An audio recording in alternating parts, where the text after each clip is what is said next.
বাড়িতে হঠাৎ করে কোনো অতিথি এসে গেলে এইভাবে চটপট রাবড়ি বানিয়ে খাইয়ে দিন। আর এটাই না হয় হয়ে যাক এবারের নববর্ষ স্পেশাল। কি করবেন, কিভাবে করবেন সব বলে দেব। প্রথমে হাফ কাপ চিনি ফ্রাই প্যানে দিয়ে ক্যারামেল করতে দেবো।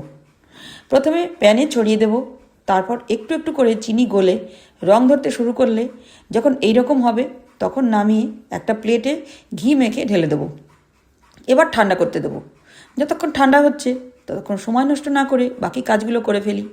3 পিস পাউরুটি নিয়ে ধারগুলো আস্তে আস্তে কেটে নেব। এবার মিক্সিতে গুঁড়ো করে নেব। ফ্রাই প্যান গরম করে হালকা হালকা করে একটু ভেজে নিতে হবে। এতক্ষণে ক্যারামেলটাও ঠান্ডা হয়ে গেছে। এবার ছুরি দিয়ে কেটে কেটে হাত দিয়ে ছোট ছোট করে ভেঙে নিয়ে মিক্সিতে গুঁড়ো করে নেব। সঙ্গে কয়েকটা ছোটো এলাচ দেবো। যে কাপে চিনি মেপেছিলাম সেই কাপেরই 2 কাপ পাউডার দুধ নেব।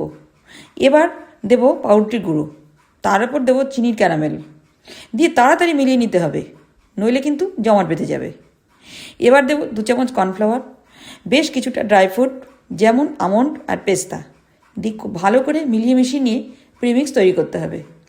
এবার এয়ারটাইট কৌটোতে রাখুন, অবশ্যই ফ্রিজে রাখবেন।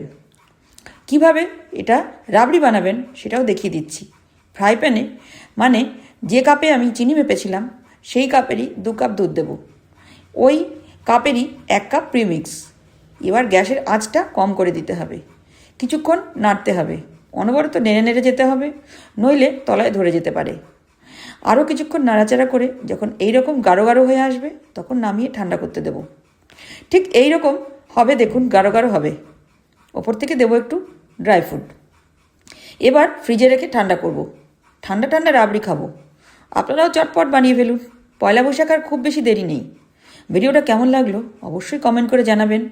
ভালো লাগলে প্লিজ একটা লাইক দিয়ে পাশে থাকবেন। এইরকম নিত্য নতুন রেসিপি পেতে জয়াদিস কিচেনকে অবশ্যই ফলো করুন। সবাই ভালো থাকবেন, ধন্যবাদ।